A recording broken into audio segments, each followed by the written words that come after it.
My name is Henry Piazza. My date of birth is January 1st, 1936. My father was Dominic Piazza, and my mother was Blanche Taldo Piazza. Well, he was a hard-working fella, farmed all his life. He served in World War I, and then we got married when he was 28, and had 5 children. And every one of us was born and raised right across the road. Mom was she was a hard-working young girl. Her parents farmed like everybody else, and she worked out in the fields a lot. And they lived right down in the holler down here just below us. My grandparents, I don't remember the grandparents on my father's side, and I faintly remember Grandpa on my mom's side. Well, I had three brothers and a sister, and they were all older than me, except my sister was 2 years younger than I am. I mean, she lives in Springdale right now. The oldest was Albert Piazza, which deceased about 2 years ago. And I've got another brother. The next one was George, and he's still with us. He's getting up in his 80s. And my brother Hubert, he passed away, I think he was 78, several years ago, I forget the year. And then Nora, she's my sister. She lives down Crutcher Street in Springdale. She's 2 years younger than I am. He's a farmer. We had milk cows, and normally we row cropped beans and tomatoes, and of course the hay for the mules and horses, and had 3 or 4 milk cows at the time. And later on, I think in about 46, we got into the chicken business, built a few chicken coops and raised chickens, and that kept going. Milk cows, chickens, and tomatoes and beans. Well, when I got old enough, we picked beans and tomatoes, and worked in the vineyard. We had a lot of grapes. Pulling the grass and weeds with the hoe out from under the vines and keeping them clean, you know.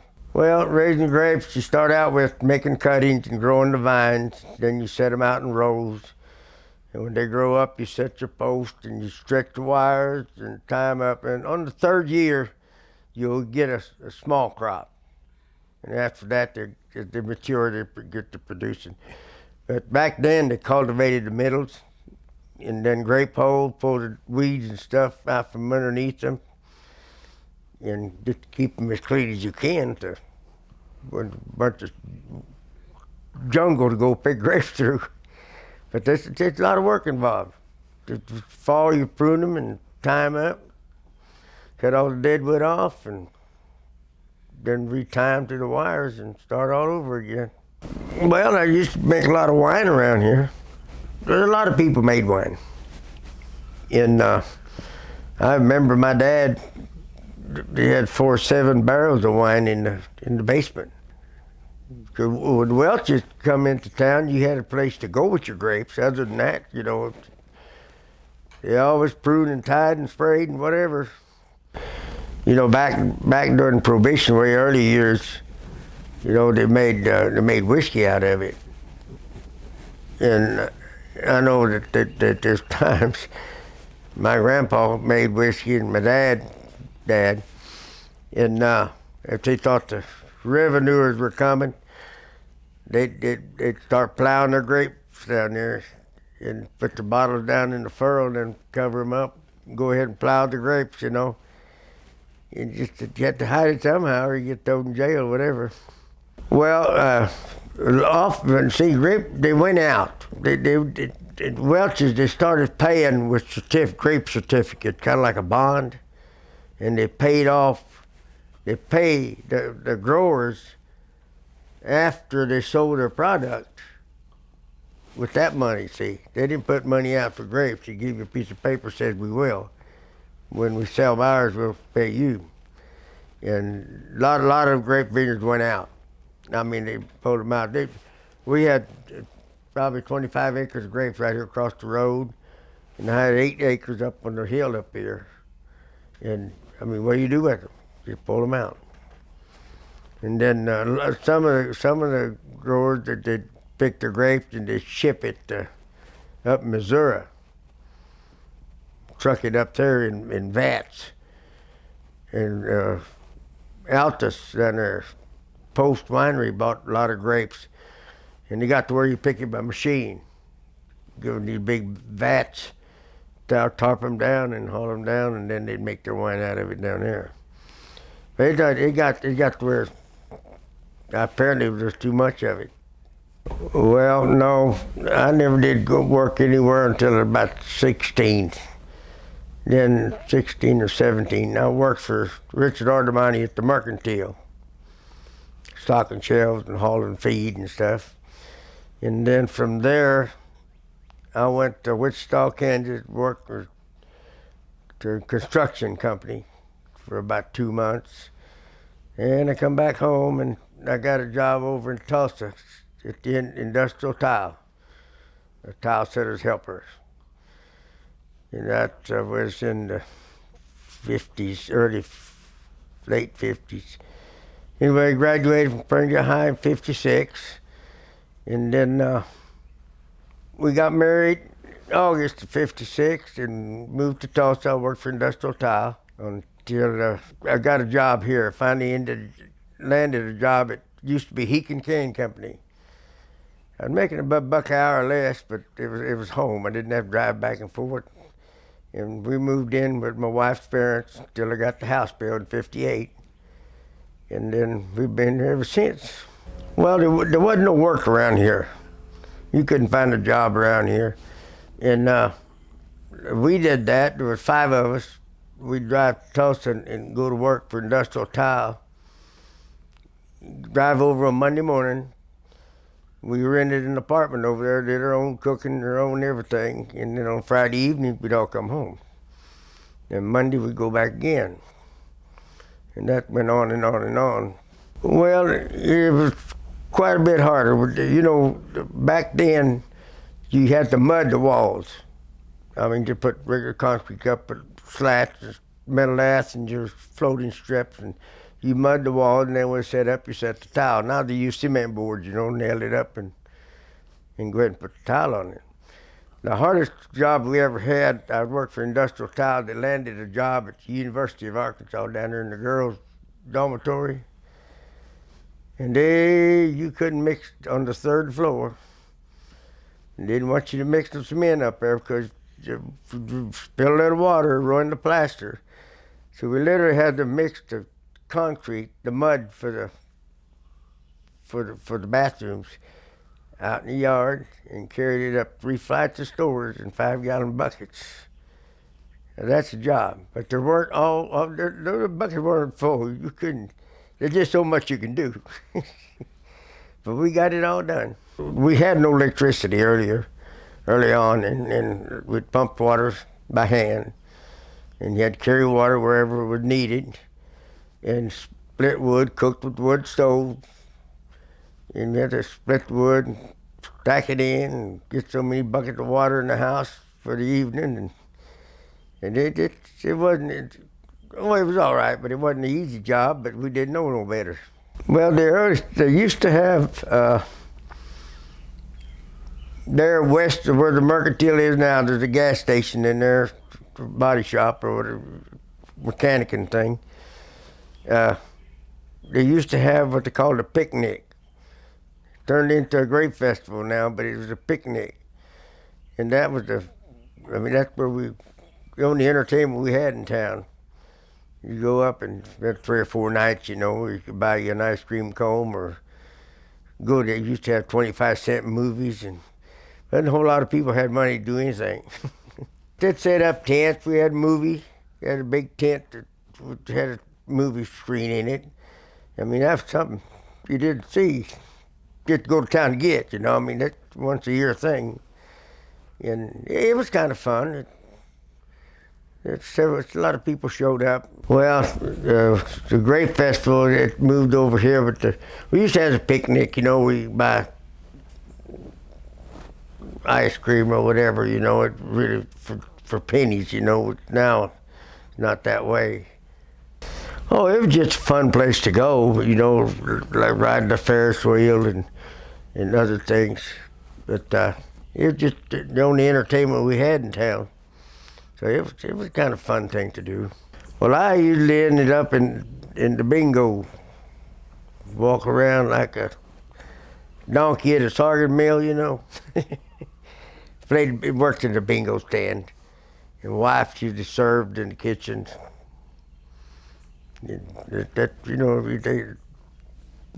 Everybody signs up or appointed for a certain job. Normally it's once a year, You got enough people to go around. You do the thing 3 times. Mom and Dad used to go into town every couple of weeks. Pick up stuff that you couldn't get at the store here. And we had a pretty good supply of different stuff. Well, Richard Artemine, he had the store there. It's on the south side of the highway, where across from where it's located now, which has been closed down. And there's a feed mill behind it. And right on the west side of the grocery store was a fairly room for a post office. That was the post office. You go to one place, you can do about everything. And then down the street a little bit, there was Claude Bersani's grocery store. A good place to trade, And then later on, that went out, and the Penalto garage went in this place. And 412 widened out, so Penalto garage had to move up. So, but that's the only stores in town that I remember. The streets, they were narrow. I don't remember when they paved 68 or 412 now. But there used to be a dirt road plumb to Springdale. Got pictures of it in the museum.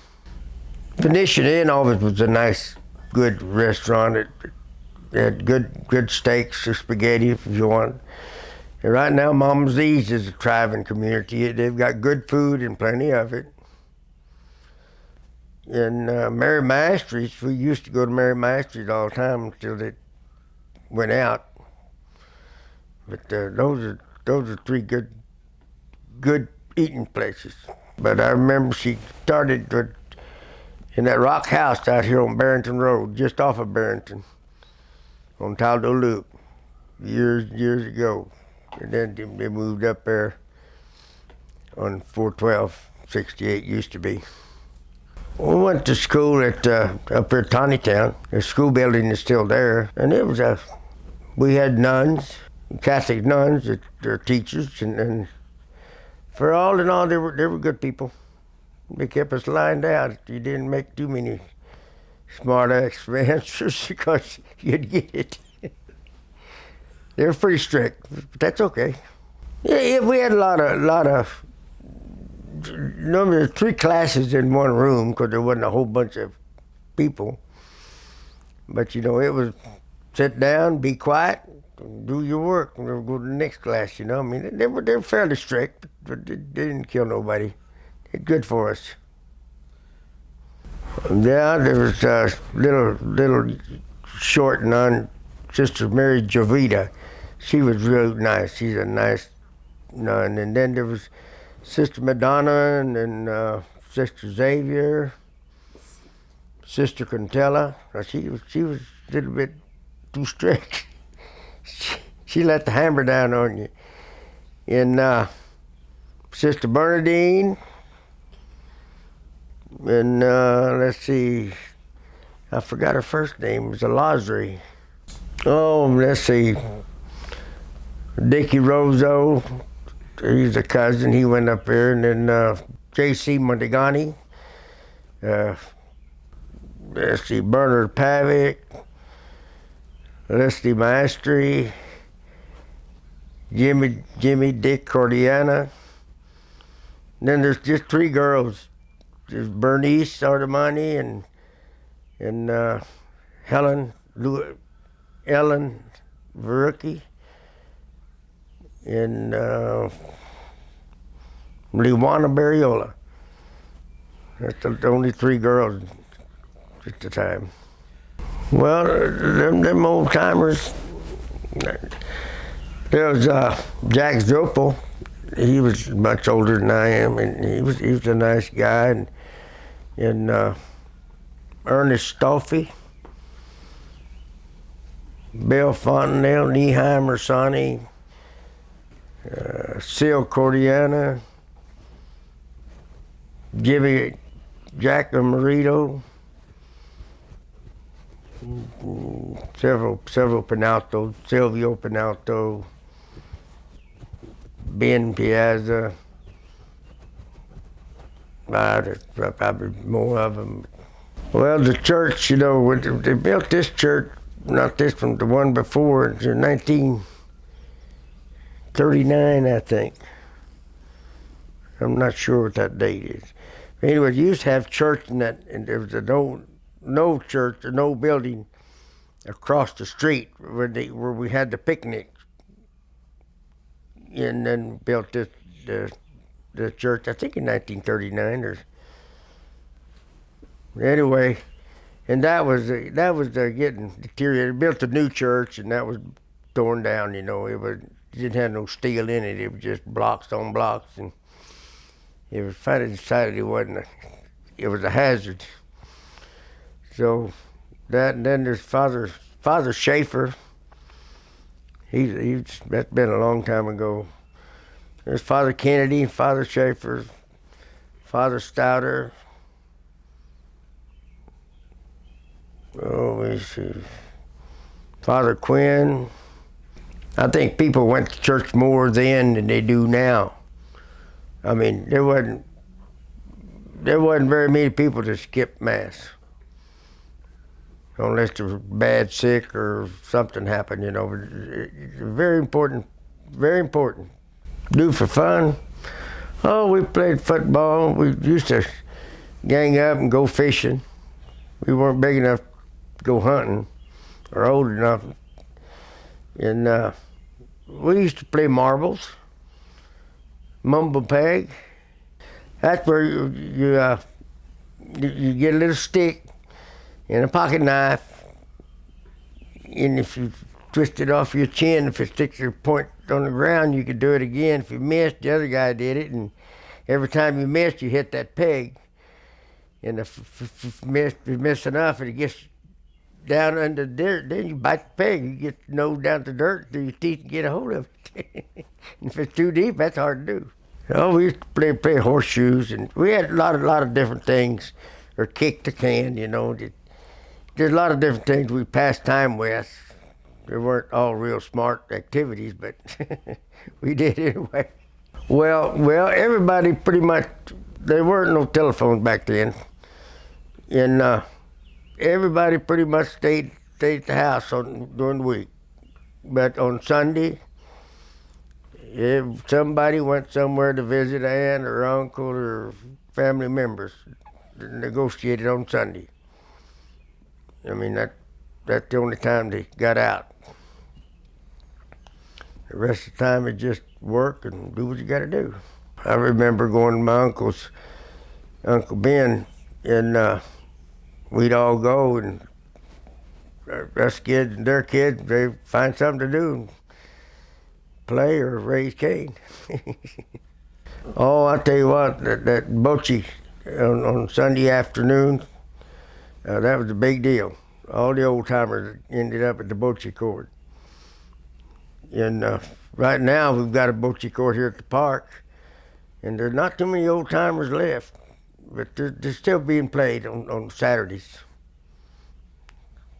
I've played bocce for a long time ago, but I haven't thrown a ball, and I don't know when.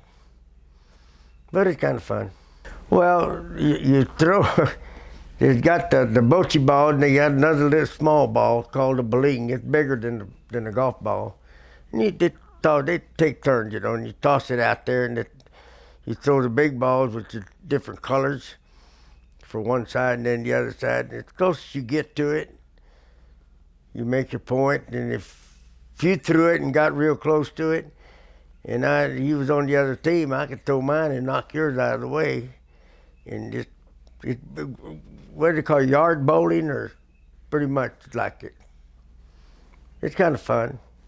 I'll tell you what, them old timers, when they played, if they two had the ball close together, they had the tape measure. We're going to measure it. It's a quarter inch off. It's not yours. It was the older folks mostly that they're playing, and then a lot of younger kids picked it up. But right now, there's not that many bocce players left in our community. They had a bocce tournament back in the summer. I think I got on the council in 74 or 73. I was on the council when City Hall was built up there, and it was built in 1974, and I really don't remember for that. And I got on there by accident. The mayor, cause I had a scout meeting, I had a scout troop, and had a scout meeting one night, and the mayor come down and said he wanted me to run. I said, man, I'm not smart enough for on city council. Yeah, you are. Just attend the meetings. So he conned me into it. They were meeting down at the Knights of Columbus Hall then. So I went down there and do you believe I had to pay $1 poll tax just to run? Cost me $1. But anyway, I run and won, and I've won ever since for some reason. And I've had opposition 2 different times, and they can't get me out of there for some reason. I'm going to have to give up and quit, I guess. Well, Henry Piazza was the mayor when I got on the council, and he was a good mayor. He was responsible for getting the water in Tontitown. Then there was, Henry Piazza, and then it was Freddie Taldo. He worked at Watson Tire and had a little farm out here. And then I think it was Harold Ballsinger. He run projectors at these movies. And let's see, Ballsinger. I don't remember Steve Smith. He run the Chevrolet dealership down there where Crane is now. He got in on the mayor for 1 term. And let's see, then it was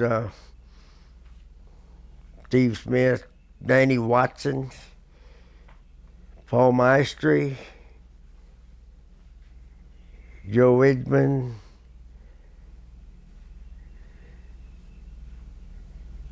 Jackie Beckford, and there's Paul Coven. I think I've got them pretty much in line there. But Paul is a good man.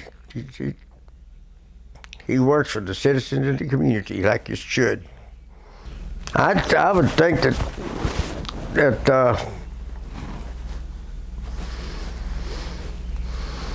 Harris Bonotto, as far as being the best mayor, but we had a lax in there that wasn't too good. And Paul Coven is the most, well, things have changed. They're getting things done in the community, getting people come together. You know, it used to be the population was not near what it is now, and it's boomed a lot. Well, I think, people are afraid of growth. They're afraid of taking chances. And a lot of people want things to stay like they are, and they're not going to stay like they are. They're going to move on. And it's just a different breed of people, I think. I've been to Italy. I'm fortunate to made 5 trips to Italy. And we was over there in 92, and I went to a little town in Valle Vesuvio. My parents come from a little north of there in San Antonio, Italy. And anyway, we stopped in Valle Vesuvio, come through there to go north, and there's a statue out there in the town square. And I got to looking out there, got a picture of it up here. It was just a young fella, but they had the American flag, Italian flag, Swiss, and some another one. Anyway, and there wasn't no information about it at all. So when I got up there to north of Italy, or northern Italy there in San Antonio, I asked the lady that was staying there if, what about that statue. She said they'd put it up, 6 or 8 months ago, for the people that left that region to went to other parts of the world, you know. So my folks come from San Antonio. Some come from Boliano, some from Laquato, Stato, all the villages around there. They gathered up and come to Arkansas. Anyway, she said they put that up for the people that left that region to went to other parts of the world. That's all right. And I got thinking about that. My cousin was with me. And I said, on the way home on the plane, I said, I got thinking about that. And I said, if these people could put something up for the people that left there, you'd think we could put something in Tontitown for the people that got there. Yeah, well, yeah, go ahead and think on it, It'll never happen. Well, that made me want to do it. So we went back to Italy. And went over there and I took photographs of it, and I come home and I started working on that. That was in 90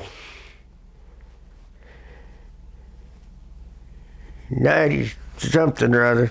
Anyway, it was the 100th anniversary of the 98. It was the 100th anniversary of Tontitown.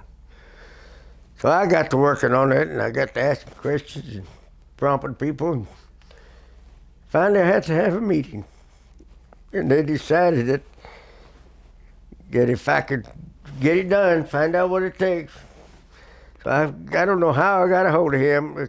Keith Black lived there in Prairie Grove, the sculptor. He did those over McAllister, what was it? Coal miner. Whatever. Anyway, he did sculpture. Went over and looked at that. And I got talking to him, and I had him come up. We had a meeting with the mayor and the recorder treasurer, and just gather up, let's talk about this. And he decided that he could do it. And he said he'd give me a price. So I said, go ahead and figure it out and let me know. So I went back and talked to him, and he said he could do it for $12,000, make a sculpture, make a statue. So I brought the information back. I make a long story short, I got the okay to get it done. And so I did. I've got all the names gathered up of the original settlers, their wives and kids, and they're on that granite there. I don't know if you ever saw it or not. And Keith did this thing. And at the 40, I gave him $12,000 for the sculpture, and it took $12,000. He took it to Dublin, Texas, had it cast in bronze, and delivered it. Then had a job to get the base made for it. But we got her done. Got her done. And in doing so, he gave me that little one up there. He made that and gave it to me. It's just the same as the one he got up there, but it's just about yay tall. This is a replica of the statue that's in front of the City Hall that Keith Black made and brought it to me for doing the work of getting that statue up there. And it was quite a bit of work. It was kind of fun. Made me happy. This, of all the things that I've done, I think is the best turnout of all. Peaceful, caring community. And the people, believe it or not, they do look out for each other. It is a friendly place to be. I mean, it's just my hometown. I mean, you gotta like it.